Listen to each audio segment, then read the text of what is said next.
Hello YouTubers, this is a way to check amps with your multimeter. Right here I have a Klein CL 800 multimeter.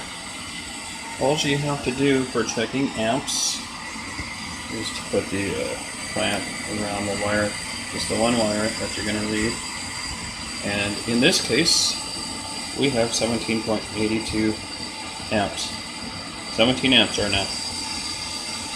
If we want to change wires, we can put it in this wire too. And it comes up to 17 point, about the same.